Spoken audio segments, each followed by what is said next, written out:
அனைவருக்கும் வணக்கம். இது சாரதி லா ஸ்டடீஸ். சாரதி லா ஸ்டடீஸில் ஹியூமன் ரைட்ஸில் அடுத்ததாக பார்க்கக்கூடிய மிக முக்கியமான கான்செப்ட் தான் கைண்ட்ஸ் ஆஃப் ஹியூமன் ரைட்ஸ், அதாவது டைப்ஸ் ஆஃப் ஹியூமன் ரைட்ஸ். எத்தனை டைப்புங்க இருக்குது அப்படின்னு கேட்டிங்கன்னா மொத்தம் 5 வகையான டைப் இருக்குது ஹியூமன் ரைட்ஸில். ஒன்று பார்த்தீங்கன்னா மனிதனை பற்றி மட்டும்தான் பேசும், வேறு எதை பற்றியும் பேசாது. ஹியூமன் ரைட்ஸ்னாவே பார்த்தீங்கன்னா ஹியூமனை பற்றி பேசுறது தான். அதனால் உங்களை பற்றி தான், நம்மளை பற்றி தான் பேசுது. அது நம்மளுக்கு என்னெல்லாம் இருக்கோ அது அப்படியே நீங்கள் எக்ஸாமில் எழுதினா மட்டும் போதும். பெருசாக மனப்பாடம் பண்ண வேண்டிய அவசியம் கிடையாது. ஹியூமன் ரைட்ஸை பொறுத்த வரைக்கும் ஒரு சில விஷயங்களை மட்டும் நீங்கள் ஞாபகம் வச்சுக்கிட்டீங்கன்னா போதும், இந்த பேப்பரை மிக அற்புதமாக கையாளலாம். நான் தெளிவாக சொல்லுவேன், இதெல்லாம் உங்களுடைய ஆன்சர் ஷீட்டில் இருந்தே ஆகணும்னு. அதெல்லாம் இருக்கிற மாதிரி பார்த்துக்குங்க.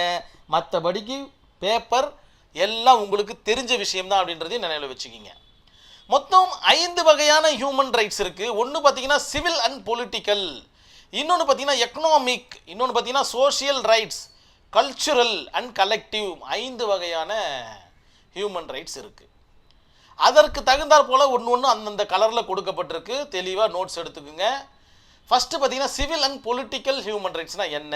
இந்த உரிமைகள் மனிதனின் சுதந்திரத்தையும் தனிநபரின் பாதுகாப்பையும் உறுதி செய்கின்றன. கண்டிப்பாக மனிதன் பார்த்தீங்கன்னா சுதந்திரமாக இருந்தால் மட்டும்தான் அவன் நிம்மதியாக இருப்பான், மற்றவங்களையும் நிம்மதியாக இருக்க விடுவான். அந்த மாதிரி சுதந்திரமாக இருக்கிறது பார்த்தீங்கன்னா பை பர்த்லேருந்தே அவனுக்கு கிடைக்கக்கூடிய உரிமைன்னு இதற்கு முன்னாடி நம்ம பார்த்தோம். அதை தான் இந்த இடத்துல வலியுறுத்தி சொல்லுது. இந்த உரிமைகள் மனிதனின் சுதந்திரத்தையும் தனிநபரின் பாதுகாப்பையும், கண்டிப்பாக தனிநபருடைய பாதுகாப்பு மிக அவசியமான ஒன்று. இக்காலகட்டத்தில் அந்த தனிநபருடைய பாதுகாப்பு பெரிய கேள்விக்குறியாக இருக்குதுன்றத நினைவில் வச்சுக்கணும்.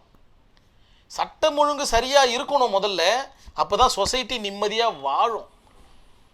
உதாரணம் பார்த்தீங்கன்னா வாழ்வுரிமை, கருத்துரிமை, மதம் சார்பற்ற சுதந்திரம், வாக்குரிமை, சட்டத்தின் மூலம் அனைவரும் சமம் அல்லது சமத்துவம் என்கின்ற உரிமை.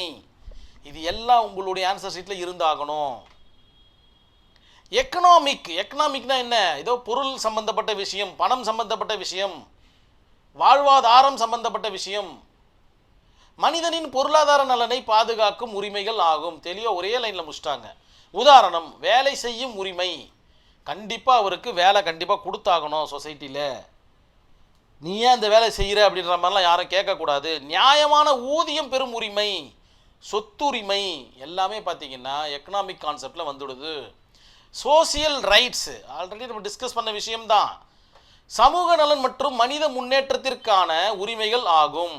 உதாரணம் கல்வி உரிமை. கண்டிப்பாக 8ஆம் வகுப்பு வரை அனைவரும் கட்டாய கல்வி கற்றே தீர வேண்டும் அப்படின்ற மாதிரி இந்தியாவில் எப்பயோ வந்துச்சு. அதன் அடிப்படையில் தான் ரைட் டு எஜுகேஷன் வந்திருக்கு. இப்போ சுகாதார உரிமை, சுகாதாரமாக இருக்கணும். ஒவ்வொரு மனிதனும் பார்த்தீங்கன்னா சுகாதாரமாக இருக்கணும். இதை தான் பார்த்தீங்கன்னா என்விரான்மெண்டலால் மிக தெளிவாக சொல்லுது. வீட்டு வசதி பெறும் உரிமை. கண்டிப்பாக ஒவ்வொருவருக்கும் வீடு இருக்கணும், அதற்குண்டான வசதிகள் செய்து கொள்ளும் உரிமை இருக்குது ஒரு மனிதனுக்கும். அதன் பிறகு பார்த்தீங்கன்னா கல்ச்சுரல், ஒருவரின் கலாச்சாரம், மொழி மற்றும் மரபுகளை பாதுகாக்கும் உரிமை. என்னுடைய கலாச்சாரம், இந்த ஒரு கான்செப்டுக்கு பார்த்தீங்கன்னா பீஜோ இம்மானுவேல் என்ற ஒரு கேஸ் ஸ்டடியை நீங்கள் தாராளமாக எழுதலாம். இந்தியன் கான்ஸ்டிடியூஷனல் லாவில் பார்த்தீங்கன்னா பீஜோ இம்மானுவேல்னு ஒரு கேஸ் ஸ்டடி இருக்கும். அதை நீங்கள் இந்த இடத்துல எழுதலாம். நீங்கள் ஒரு ஐடியாலஜிக்காக கொடுக்குறேன். ஒருவருடைய கலாச்சாரம், மொழி மற்றும் மரபுகளை பாதுகாக்கும் உரிமைகள். உதாரணம் பார்த்தீங்கன்னா தன் மொழியை பயன்படுத்தும் உரிமை, கலாச்சார நிகழ்வுகளில் பங்கேற்கும் உரிமை. கலெக்டிவ் ஹியூமன் ரைட்ஸ் அப்படின்னா என்னென்னா ஒரு சமூகத்திற்கோ அல்லது மக்களுக்கோ வழங்கப்படும் உரிமைகள் ஆகும். கலெக்டிவ்னாவே நிறைய பேர்னு அர்த்தம் இல்லைங்களா? அதனால் சொசைட்டி தூயிலேருந்து உள்ளே விட்டுட்டாங்க.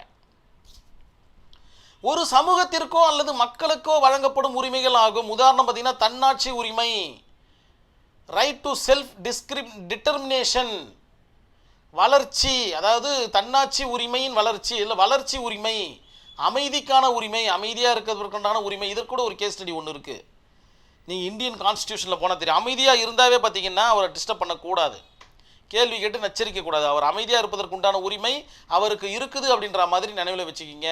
இது எல்லாமே பார்த்தீங்கன்னா கைண்ட்ஸ் ஆஃப் ஹியூமன் ரைட்ஸ், அதாவது டைப்ஸ் ஆஃப் ஹியூமன் ரைட்ஸ். சிறு வினாக்களில் கேட்பாங்க. கேட்கவே இல்லை என்றாலும் ஏதாச்சும் ஒரு இடத்துல லைட்டாக அப்படி நினச்சி எழுதுங்க.